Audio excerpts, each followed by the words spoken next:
हरि ओं नमः सर्वेभ्यः। अद्य व्याकरणशास्त्रप्रवेशकक्षायाः 32तमं दिनम्।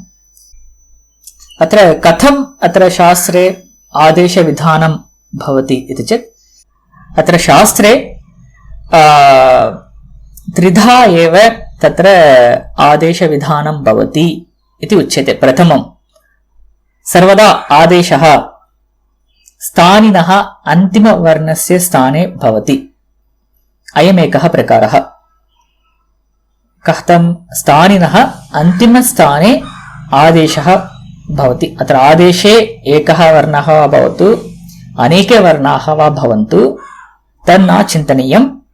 अनेन प्रकारेण किं भवति, स्थानिनः अन्तिमवर्णः यः अस्ति तस्मिन् स्थाने अत्र सम्पूर्णः आदेशः तत्र भवति। इदानीम् अत्र आदेशे वर्णत्रयम् अस्ति इति चिन्तयामः।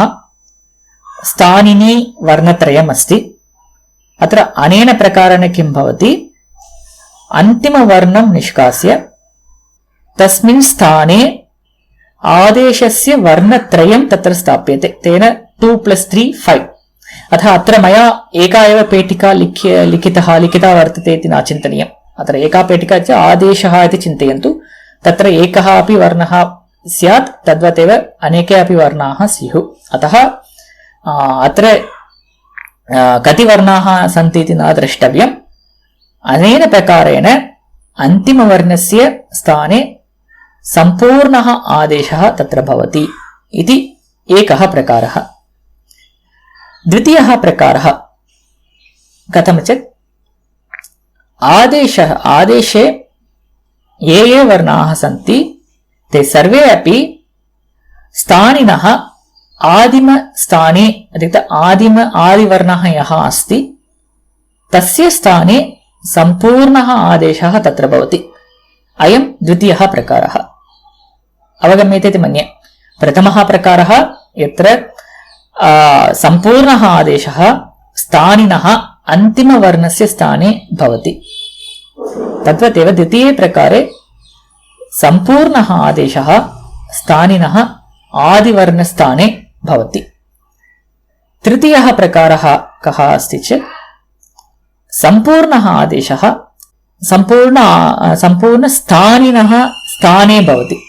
इत्युक्ते सम्पूर्णस्य स्थानिनः स्थाने सम्पूर्ण आदेशः तत्र भवति। इत्युक्ते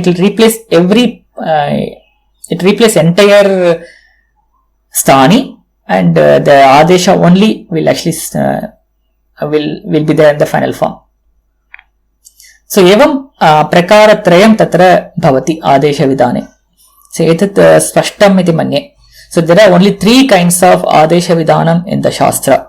One where the adesha will be at the last letter of the sthani. The second prakara where adesha is at the place of first letter, and in the third prakara the adesha is a complete replacement of the sthani. So these are the only 3 possible adesha vidhanams in the shastra.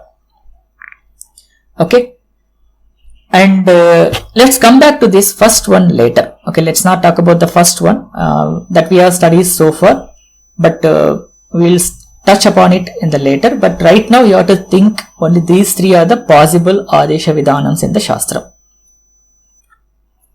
So in the first case what happens, the sthani kaschana bhavati, sthaninah antima varna sthane adeshah bhavati chet, in the final form you will have some part of sthani and you will also have the adesha patched on it.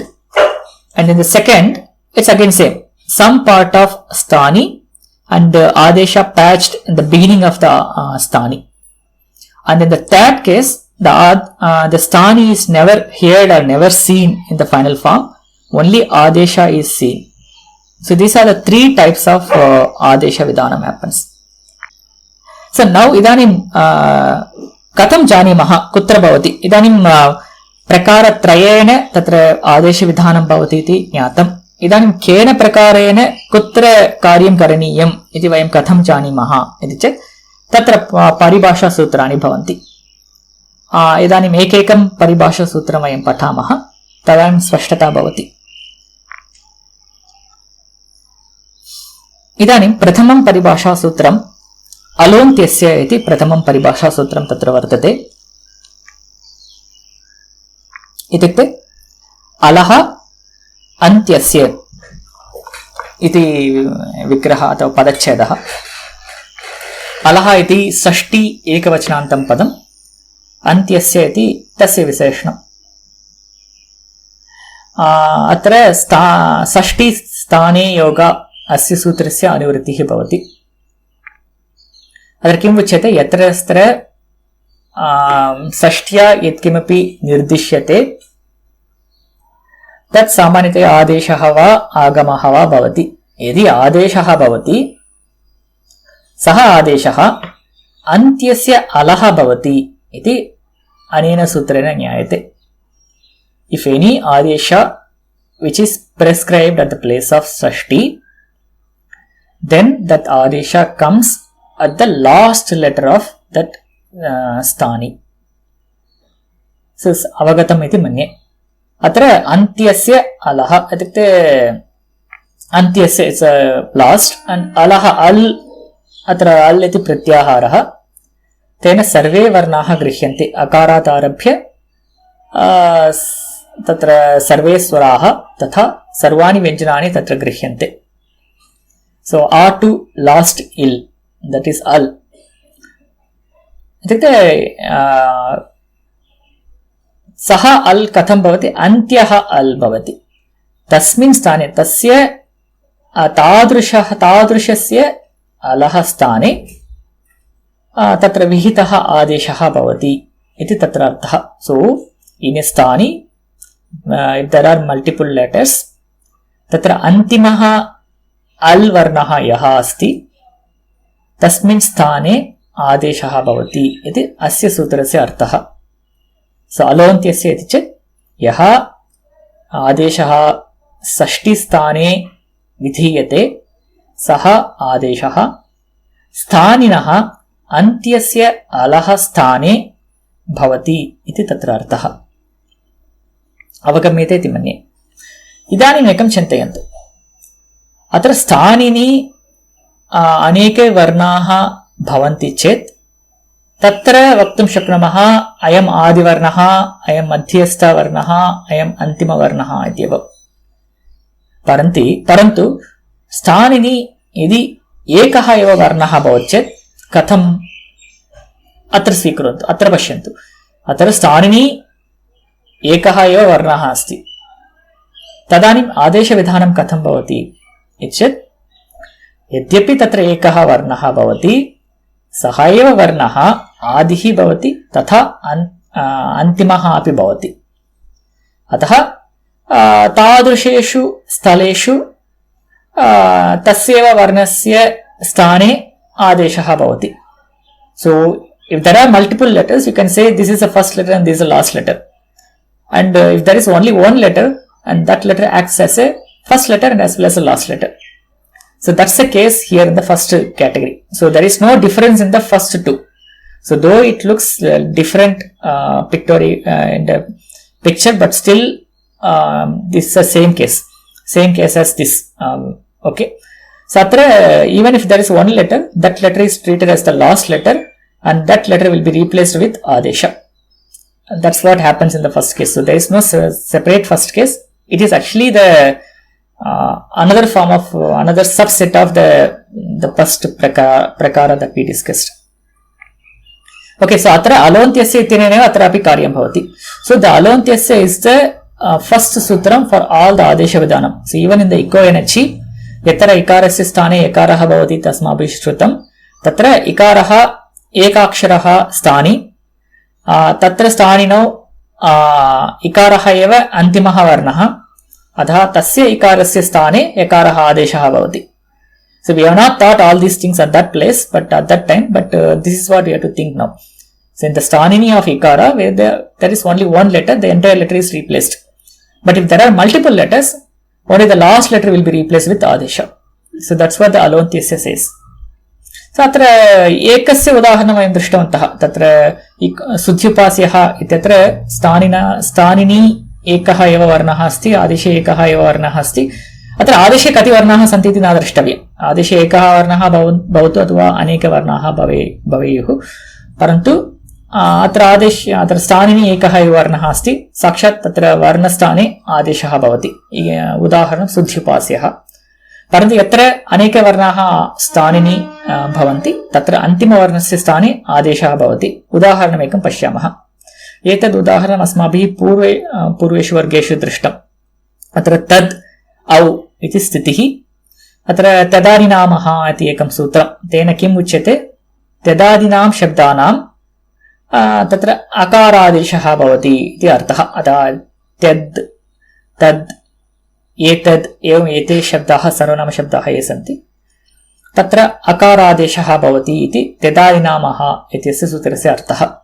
अत्र तेन किं भवति? तद् इत्यस्य शब्दस्य अकारः आदेशः भवति। इदानीं प्रश्नः भवति, यथा पूर्वम् अस्माभिः चिन्तितं, सः अकारः कुत्र भवति? आदौ भवति वा, मध्ये भवति वा, अन्ते भवति वा, अथवा सम्पूर्णस्य तद् शब्दस्य भवति वा इति चेत् अत्र अलोन्त्यस्य इत्यनेन सर्वदा आदेशः अन्तिमवर्णस्य एव भवति। तेन तत्र अन्तिमवर्णः दकारः, अतः दकारस्य स्थाने अत्र अकारः भवति। अतः त आ औ इति स्थितिः। इदानीं पुनः तत्र किञ्चित् तत्र व्याकरणकार्यं प्रवर्तते। अतः त आ इत्यत्र त इति अवशिष्यते। पुनः त प्लस् औ तौ इति भवति। अत्र कथं त आ इति त भवति इति न चिन्तनीयम् अत्र, परन्तु अत्र अवधानं कुत्र भवेत् इति चेत् तद्यत्र विधीयमानः अकारः आदेशः अन्तिमवर्णस्थाने भवति इति ज्ञातव्यं। कथम्? अलोन्त्यस्य इति सूत्रेण। एतत् स्पष्टम् अवगन्तव्यम्। अग्रिमं सूत्रमेकं पश्यामः। अत्र अग्रिमं सूत्रं वर्तते ङिच्छ इति एकं सूत्रम्। अत्र ङिच्छ इत्यत्र ङित् प्लस् च एवं पदच्छेदः भवति। ङित् इति चेत् यत्र ङकारः इत्संज्ञकः अथवा यस्मिन् आदेशे ङकारः इत्संज्ञकः सः आदेशः ङित् इति उच्यते। अतः यत्र यत्र ङित् आदेशः भवति सः आदेशः अपि अन्तिमस्य स्थाने एव भवति इति अस्य सूत्रस्य अर्थः। So in the previous sutram is a very general sutram. Everywhere adesha happens in the last place of the sthani. The second sutram, the ङित् adesha happens in the last place of the sthani. But you may see it's already done by the halontyasya, but why we need a separate ङित् sutra? Because there are some apavadas in the later sections that we will see, but before that we will complete the ङिच्छ and we will go ahead. So ङिच्छ, the udaharanam is this one. So atra vriddha jaya, atra vriddha jaya isya saha. So in that case, when you frame the bahurihi samasa, so vriddha jay tatra ning iti kaschana adeshah tatra bhavati. ning iti adeshah kaschana bhavati. Yatra yatra jaya shabdaha bahurihi samase उत्तरपदे भवति तत्र सर्वत्र जाया शब्दस्य ङिङ् आदेशः भवति इति नियमः. So you don't need to remember all these names, but if you can capture it, you can well and good. But all we need to know is understand the sutra meanings. So यत्र यत्र जाया शब्दः उत्तरपदत्वेन भवति तत्र सर्वत्र जाया शब्दस्य ङिङ् इति आदेशः भवति इति ज्ञातव्यम्. इदानीं ङिङ् आदेशः कुत्र भवति? जाया शब्दस्य ङिङ् आदेशः चेत् सम्पूर्ण जाया शब्दस्य ङिङ् भवति वा चेत् तथा न. ङिच्छ इति सूत्रेण अत्र ङिङ् इत्यत्र ङकारः इत्संज्ञकः. अतः ङिच्छ इति सूत्रेण ङिङ् आदेशः जाया शब्दस्य अन्तिमवर्णस्य स्थाने भवति. अतः जाया इत्यत्र अन्तिमवर्णः आकारः, आकारस्य स्थाने ङिङ् आदेशः भवति. पुनः ङकारः इत्संज्ञकः तेन तस्य लोपः इत्यनेन तस्य लोपः भवति. नि इत्येव अवशिष्यते. अत्र पुनः यकारस्य लोपः अपि भवति. इदानीं न आवश्यकं कथं भवति इति, परन्तु वृद्ध चाय् प्लस् नि अत्र एकारस्य अपि लोपः, तेन वृद्धजानी इति रूपं। वृद्धजानी इति चेत् यस्य पत्नी वृद्धा अस्ति सः वृद्धजानी। So one who has older wife is called as वृद्धजानी। So इदानीम् अत्र वृद्धजानी इति कथं निष्पद्यते? निङ् इति आदेशः, निङ् आदेशः ञदादेशः भवति।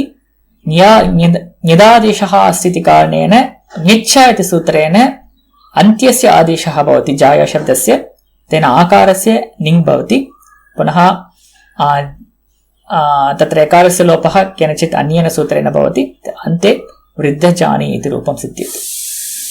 So hope this is clear, and I will cover other two cases and we'll open up for Q&A. अस्तु, धन्यवादः। वयम् अग्रिमकक्षायां मिलिष्यामः।